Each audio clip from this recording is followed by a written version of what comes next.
Hi, I'm Stacy Hyde, and I'm back with another episode of Better Financial Health in 15 minutes or less. And today we're going to talk about inflation's sort of sneaky second act. We've all heard that inflation's down, but it hasn't really gone away. And so, how you position your portfolio and kind of your overall situation really matters more than ever. Inflation is down this year, but we haven't gone back to what it was before. So I've heard it described as inflation is kind of like the glitter from an art project. You're still finding it everywhere. And so you want to make sure that you're preparing for that and being disciplined about how you approach things, and as well as sort of what your money's doing for you, how you're investing it, and how you're spending it. So we've kind of moved past inflation being an emergency and it, 9% and, everything else.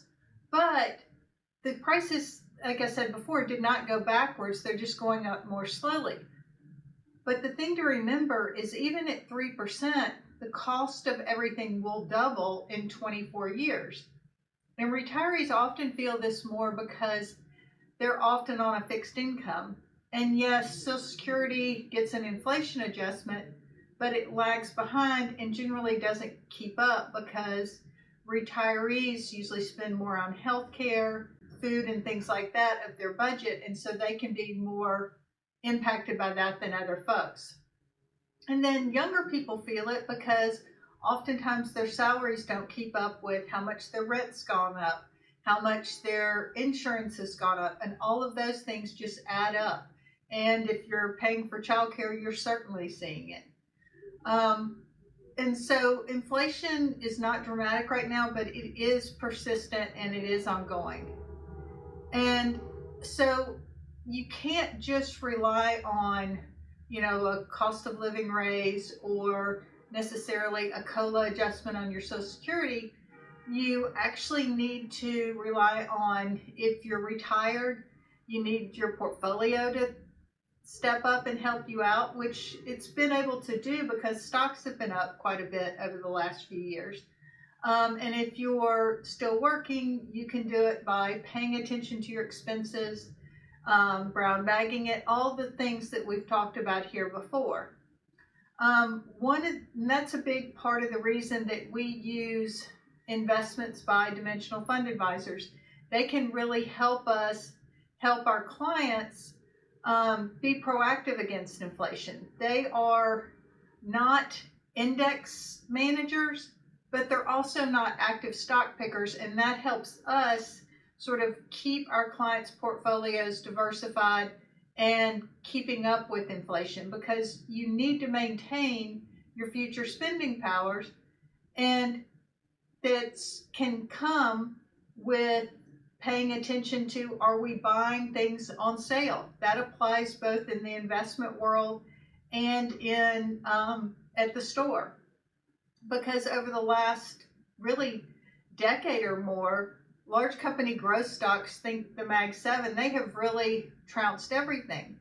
In the US until this year, and then international stocks have been the best performers. So it is important to maintain that diversification and to look through that.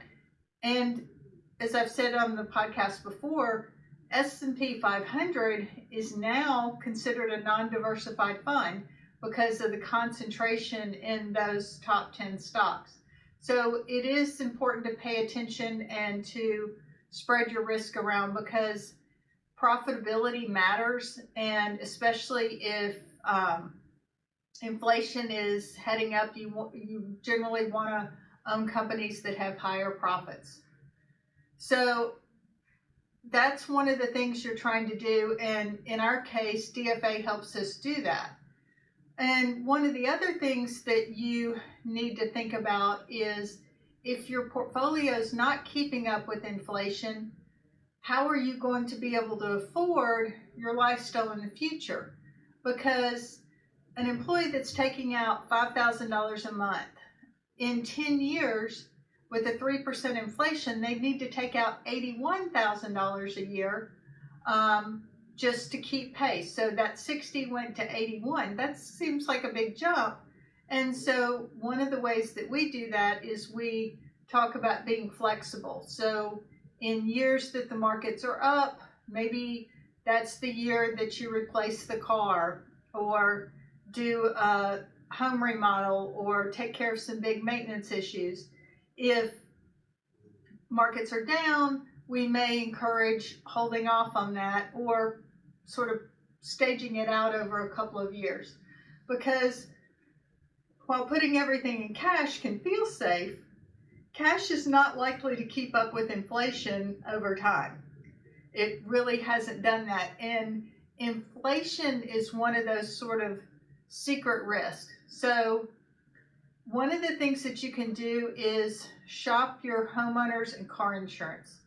Those rates have gone up quite a bit, and we're seen it personally. You really do have to pay attention, shop, maybe talk to an independent agent, maybe talk to some of the larger companies that have their own agents, thinking the state farms, the farm bureaus, that type of thing, and compare prices. But before you agree to change, pull out your current policy and line it up and make sure that you're not giving up any coverages that you had already. Definitely cut those subscriptions that you're no longer using, and just review your credit card statement, your bank statement every month. It's a really good practice, and it really keeps you from paying stuff. Or recently I've had a lot more charges show up that weren't authorized, and I've been able to dispute them with my credit card company. So it's important to look at those and be timely. So the other thing, if for whatever reason your income is down this year, you may want to consider some small Roth conversions to go ahead and pay the tax on that money, so that in the future you have tax-free withdrawals and money in Roth is not subject to required minimum distribution. And it just kind of builds some tax diversification into your portfolio and gives you some flexibility. So, I'm not telling you to just do as I've seen some people in my family do, reuse plastic bags, reuse aluminum foil. But if that's your thing, go ahead. But you just really want to make smart financial decisions. And if you're younger, saving more, finding a little bit more doesn't seem like it's going to make a big difference. I promise you, when you're in your middle 50s, you're going to be shocked how those small decisions you made earlier in your career really impact what you have available to you. And it just gives you options and freedom. So, and then if you haven't had a raise in a while, maybe talk to your boss about a raise.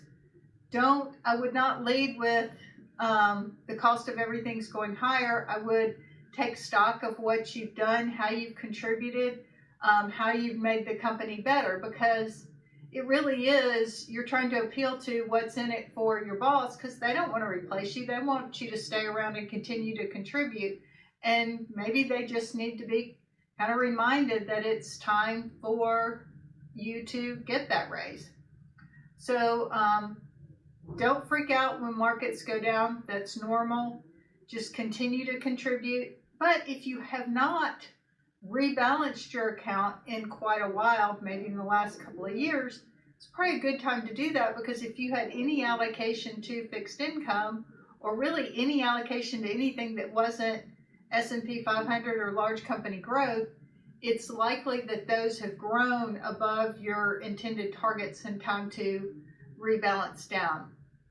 But also pay attention, look at capital gains, make sure that you're being smart in how you're spreading those out as well.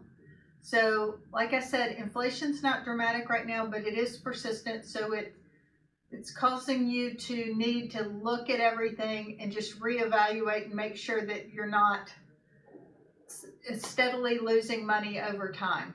Thanks again for tuning in. This has been another episode of Better Financial Health in 15 Minutes or Less.